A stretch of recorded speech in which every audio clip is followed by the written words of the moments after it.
Generani students, we are doing a lecture series of class 10 civics, federalism, and this is the third part of our lecture series.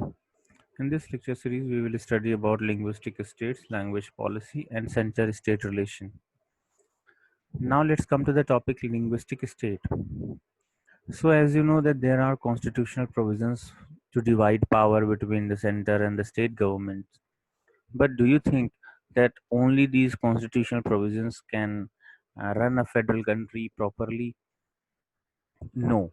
There must be spirit of federalism, there must be respect for diversity and a desire for living together because these are the shared ideals of a federation. So if we talk about linguistic state, then you can say that this was the first and a major test for democratic politics in our country. In 1947, the boundaries of several older states of India were changed in order to create new states. And uh, it was ensured that people who spoke the same language lived in the same state. Like the people speaking Tamil language are living in the same state, and the name given was Tamil Nadu. The people speaking Bangla language were ensured that they live in the same state, and the state was called Bengal, Pashchim Bengal. Then the people speaking in Gujarati, they uh, were ensured to be living in a separate state, and the state was called Gujarat. This way, the states were divided, or you can say created, on linguistic basis. But there were some states which were not created on the language basis, but they were created on the basis of culture, ethnicity, or geography, like Nagaland, Uttarakhand, and Jharkhand. These are the examples of states which were created on the basis of culture, ethnicity, and geography. When the demand for the formation of states on the basis of language was raised, then there were some national leaders who were very afraid that this will lead to disintegration of the country, and after some time these states may demand for making them independent, and they may be desired they may desire to become a independent country, but this did not happen.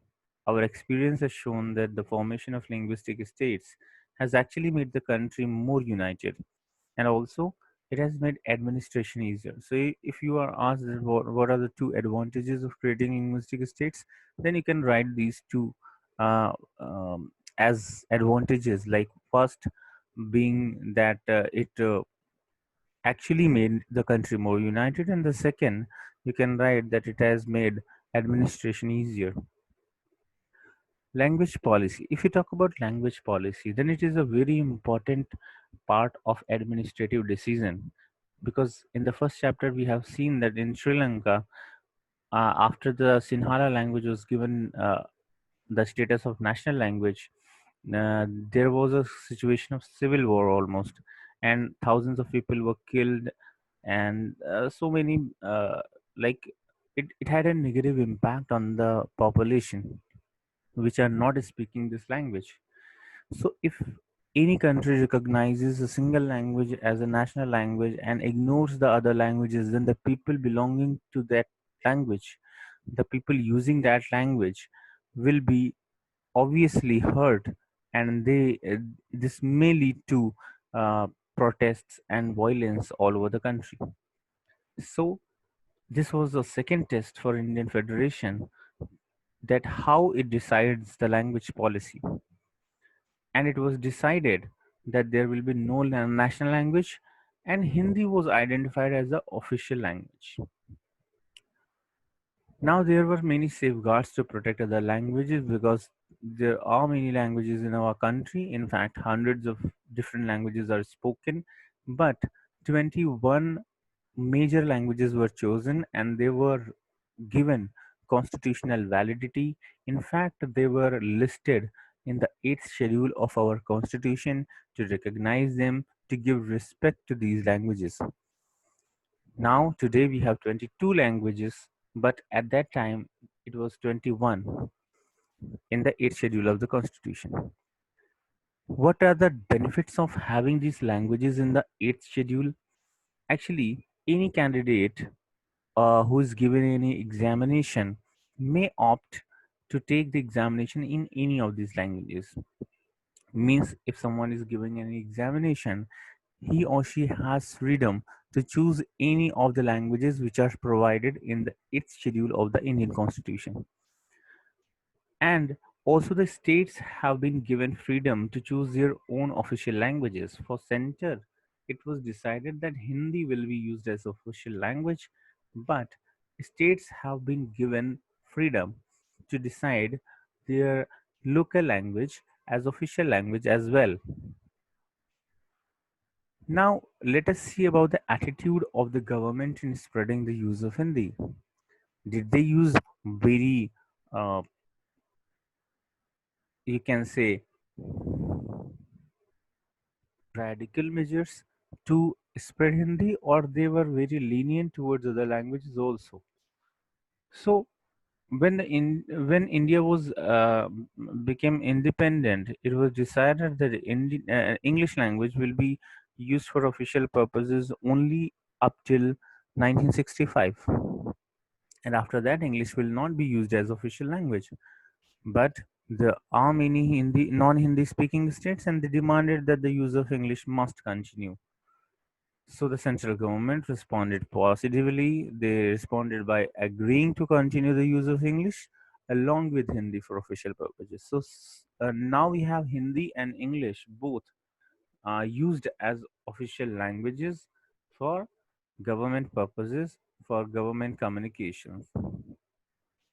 If you talk about center-state relations, then the constitutional arrangement for sharing power work in reality depends to a large extent on how the ruling parties and leaders follow these arrangements. Because in many cases, if there is a if there is a same party ruling in the center and in state, then the state government do not exercise their rights as autonomous federal units. They are somewhat governed by the central government. Even the central government can make them, uh, or you can say force them or influence them to make rules and policies in the matters of a state list. In fact, the state list is not in the control of center government, but still, if the same party is governing center and a state government, then the center government may be influencing their decisions related to the matters of state list also. So this way the federal units are not using their independent powers, and this was the case uh, earlier when India got independent. Almost in every state there were these states were being ruled by the Congress party, and the center was also ruled by this Congress party.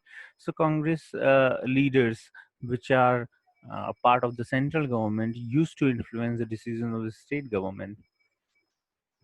And also, there are many cases where the center government may undermine the spirits of federalism, like when the central government, when there is a different party government in the state, like center is ruled by a different party and the state government is formed by a different party, then the central government misused actually their constitutional powers and dismissed the state governments.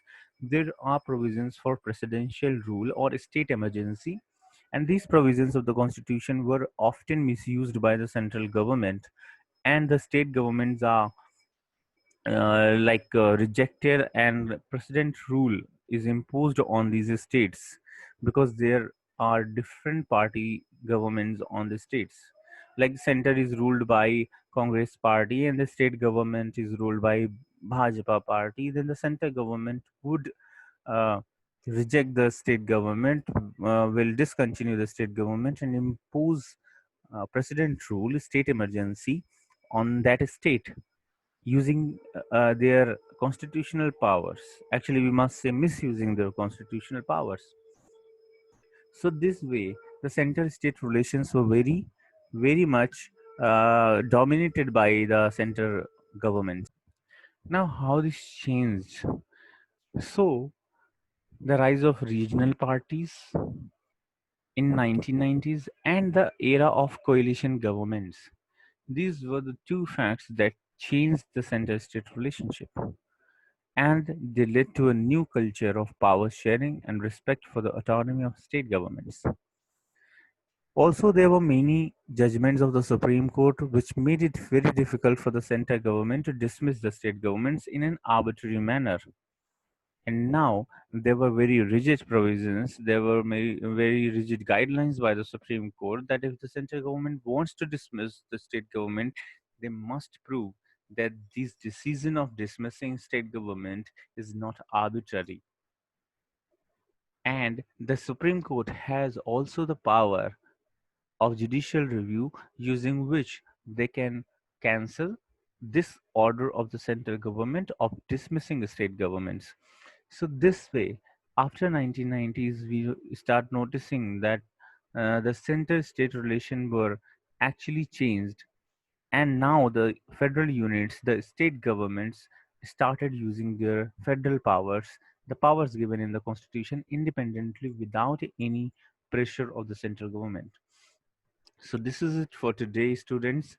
I hope you are following the message SMS, which is S for soap, M for mask, and S for social distancing. Keep yourself healthy and stay at home as much as possible. Don't go outside without any reason.